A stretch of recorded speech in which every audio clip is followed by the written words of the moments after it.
اور یہ جو کچھ بھی آج انہوں نے کیا ہے، ظاہر ہے کہ یہ کسی ایسی بگڑی ہوئی اولاد جو کہ نابالغ سوچ رکھتی ہے، انا پرست ہے اور نفرت میں ڈوبی ہوئی ہے اور بدلہ لینے کی آگ میں اس وقت جل رہی ہے، اس کی شاید تسکین کے لیے اور چند غیر سیاسی ذہن جو ہیں ان کی تسکین کے لیے بظاہر لگتا ہے کہ یہ آپریشن کیا گیا۔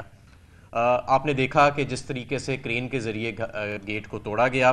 گیٹ کو توڑ کے اندر جب یہ گئے تو وہاں پہ جو ملازمین تھے اور جو ورکرز تھے، پہلے تو ملازمین جو باورچی تھا اس پہ تشدد کیا گیا، اس کو گرفتار کیا گیا، پتہ نہیں کیوں۔ اس کے بعد ہم نے دیکھا کہ وہاں پہ ورکرز کو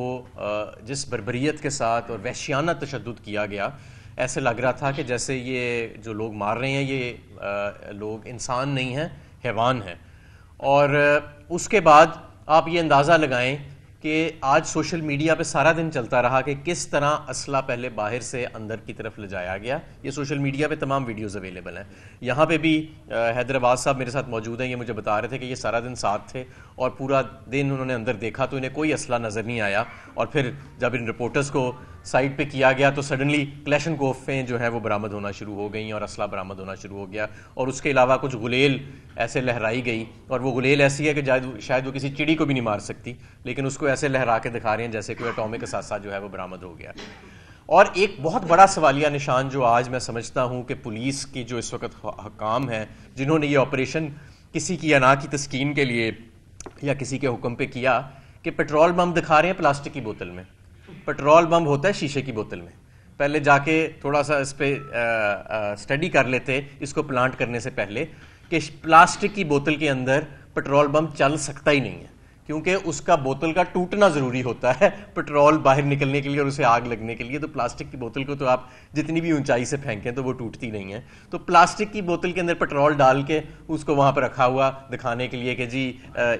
یہ اور تو یہ آئی جی صاحب کی کمپیٹنس جو ہے اس کا اس سے بھی اندازہ ہو سکتا ہے۔ اگر وہ پریس کانفرنسز پہ اور سیاسی تقریریں کرنے کی بجائے تھوڑا سا اپنے کام پہ توجہ دیتے، یا جب وہ ان کی ٹریننگ ہو رہی تھی تو اس پہ توجہ دیتے، تو یہ بات ضرور ان کے سامنے آ جاتی۔ دوسری بات یہ کہ ہماری جماعت ایک پرامن اور انتہائی قانون اور آئین کی بالادستی کو یقینی بنانے کی جدوجہد سے یہ جماعت جو ہے یہ نمایاں ہوئی ہے، اور یہ ہم سے توقع کرنا کہ ہم کسی دہشت گرد کو یا مسلح افراد کو استعمال کریں گے اپنے ہی لوگوں کے خلاف، البتہ ہمارے خلاف یہ ساری چیزیں استعمال ہوتی رہی ہیں۔ ہمارے اوپر ریاستی دہشت گردی بھی ہوئی، ہمارے اوپر سیدھی فائرنگ بھی کی گئی، ہماری خواتین پہ کی گئی، لیکن ہم نے کبھی قانون اور آئین کے دائرے سے ہم نہ پہلے باہر نکلے اور نہ اب ہم باہر نکلیں گے۔ اب سوال یہ ہے کہ پورے ملک میں اس وقت بہت غصہ ہے آج کے آپریشن کے اوپر، پوری قوم تھو تھو کر رہی ہے کہ جس طریقے سے یہ آپریشن کیا گیا۔ فواد چودھری صاحب نے بالکل ٹھیک کہا کہ جب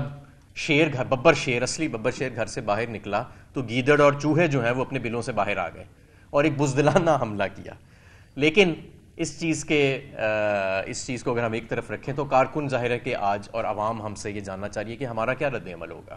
ہمارا رد عمل سب سے پہلے تو یہ کہ ہم پہلے کورٹ کی پیشی کا انتظار کر رہے ہیں کہ وہ ختم ہو جائے تاکہ عمران خان صاحب سے بھی مشاورت ہو جائے، لیکن ہم جو بھی کریں گے ہم پرامن رہیں گے اور ہم قانون اور آئین کے دائرے سے باہر نہیں نکلیں گے، اور احتجاج ہم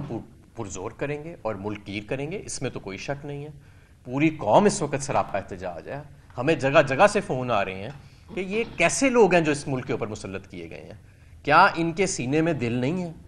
کیا یہ واقعی ان کی جو ذہنی حالت ہے یہ وہی ہے جو تصور کیا جا رہا ہے کہ یہ لوگوں کو مار پیٹ کے ان پہ تشدد کر کے ان کو ذہنی اور جسمانی تسکین ملتی ہے؟